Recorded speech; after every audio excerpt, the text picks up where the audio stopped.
Chapter 10. Tornado of red smoke appeared inside the henhouse. The hens clucked wildly and ran out the door. The three tiny dragons flew down from their perch, eager to greet the amazing one, the most powerful of all wizards. From out of the walls, the red smoke stepped a baby. He had on a red wizard robe and had that were way too big for him. He was sucking his thumb. Wigglup gasped. Gizmo, he said, is that you? Gah! Cried the baby, catching sight of the little dragons. He ran after them. He scooped up Wigglup in his pudgy hand and began to squeeze. Stop! Wigglup cried. I can't breathe. Had he escaped dead by 3,683 dragons only to be crushed by a baby? Let go, baby, cried Erica. No, cried the baby Giz gratefully. No, no, no. Suddenly a column of blue smoke appeared. Out of it stepped Jella. Watch and Morse, he cried. What timing!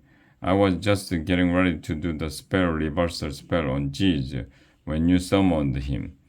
The wizard drew a big red lollipop from the pocket of his robe and held it out to Gizmo. The baby grabbed for the candy, drooping Wigglup. Wigglup shook out his wings and straightened his crest. Can you do the spell on all of us, Jelax? He asked. We are in big trouble here. Why not? Said the wizard. Stand next to Giz. I'll do you all in a batch. The dragons scurried over to stand next to baby Giz. Jelak extended the gnarly fingers in their direction and began to chant. As you are before my spell, so shall you be again. When I finish counting down from the number 10, 10, 9, Wigglup felt the dizziness overtake him. 8, 7, 6, he felt his body growing, changing shape. 5, 4, 3, 2, 1, Wigglup felt a jolt. He looked down. He had arms, hands, legs, feet.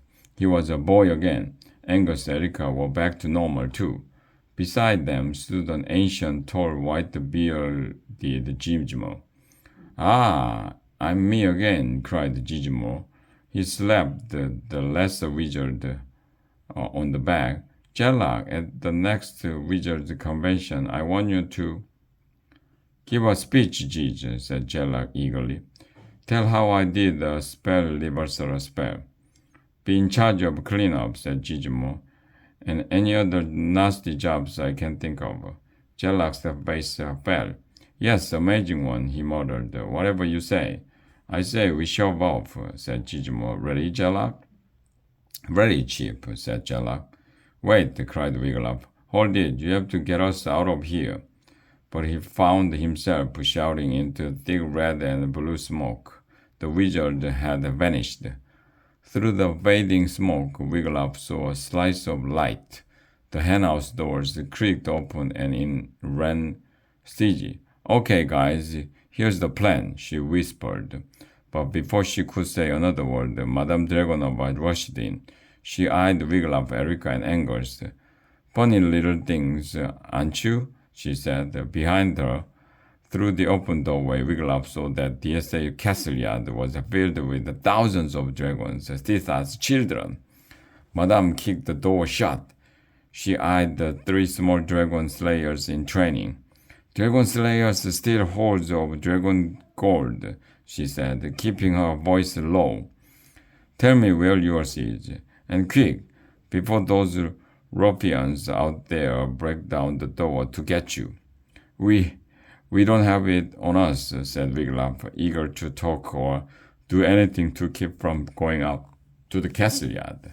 But before a wizard's spell changed us into dragons, we were on our way to Hermit Harry's hut.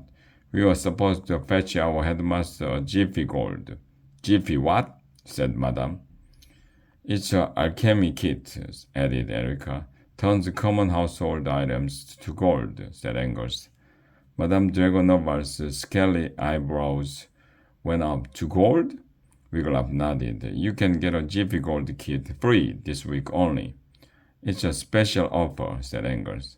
After a week, if you aren't satisfied, Erica said, you can return it. No questions asked. Madame Dragonova looked thoughtful. I wouldn't mind having one of those kits myself. We can get you one, Wigglytuff offered. Really? Madame's eyes lit up. We will set off right now, offered Wigglytuff. CG, said Madame. Give them a ride to the hermit's hut. And hurry, before the offer expires. Go on. Why, just think in a week I can Jiffy Gold this whole castle. Wigglytuff, Erica, and Angus straddled Stitch's back. They held on tight as she winged over mountain tops. Wigglytuff thought he liked riding a dragon better than he liked being one. On they flew until Angus said, What stings? Wigglytuff looked down. Way below them was a little hovel with a long line of people outside. It's Harry's, he said. The dragon came in for a landing. You know, guys, I can't go get a kit myself, said CG. Everyone would panic and run away. CG waited on the edge of Nowhere Swamp while Wigglytuff, Angus, and Erica stood in line. The closer they got to Harry's, the worse it smelled. At last, it was their turn to stand before the dirty, tangled-haired hermit. What'll it be? Asked Harry. He nearly knocked them off their feet with his breed. 2 Jiffy Gold kits, please, Wigglytuff managed. Here's one, said Harry. Angus carried the box to Stitchy, while Wigglytuff and Angus waited for Harry to bring back another.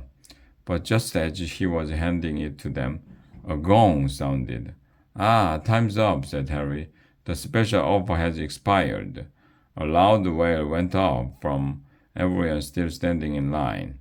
You can still get a kit, Harry yelled over the wails. You just have to pay for it. Mordred wants a kit, said Wigglytuff, but he won't want to pay for it. Oh, he can pay for it out of the gold he makes, said Erica. We'll take it, she told Harry.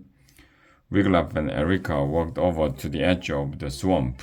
Angus had managed to strap Madame's Jiffy Gold kit to CG's back. So long, guys, said CG. Will you come back and see us someday? It'll be very dangerous, Wigglytuff pointed out. Earl is out to get me. Hey, maybe Texie and Stinkley and I can come visit you guys, said CG. That could be dangerous for you, said Wigglytuff. Our DSA is Dragon Slayers Academy. Okay, guys, said CG. Guess I will see you when I see you. She waved, then rose up into the air. Wigglytuff, Angus, and Erica watched her until she disappeared from view. Rats, said Angus. We should have gotten her to give us a lift back to school. Erica groaned. Why didn't we think of that? Now we have to walk. Wigglytuff picked up the kit. It was surprisingly light. Off we go, he said. Night fell as they trudged through the dark forest. The three walked all night. At daybreak, they reached their DSA. Wigglytuff was tired and hungry and oh, so glad to be back. How small the castle yard looked. When they reached Mordred's office, Angus knocked on the door. Uncle Mordred, he called. Here's the Jiffy Gold kit. The door swung open. What took you so long? The headmaster growled. He grabbed the box from his nephew's hands and tore open the lid. Wigglytuff had been curious to see what a Jiffy Gold kit looked like. He watched as Mordred lifted a large tube and a pouch from the box. This is the Jiffy Gold? Cried Mordred. Wigglytuff saw that the tube was labeled glue, and the pouch glittered. Mordred loosened the pouch strings and poured a few sparkles into his hand. This isn't an alchemy kit, Mordred yelled. It's worthless humbug. And what's this? He pulled out a piece of parchment from the box. Why, it's a beard. His eyes bulged scarily. scarily, as he read it. It says, I owe Harry 3 pieces of gold, and if he doesn't get it by the end of the week, he will set a pack of hounds on me. Mordred glared at the 3 dragon slayers in training. You 3 will all walk off that gold, he shouted. Get to the kitchen on the double. There's a mountain of pots waiting to be scrubbed. Go, go, go! Wiglaf, Erica Angers turned and ran from the headmaster's office. At least we are just in time for breakfast, said Angers. I bet I will get there first. Not a chance, said Erica, breaking into a run. Wiglaf put on a burst of speed for the first time ever. He couldn't wait to take a bite of Frypot's scrambled eel.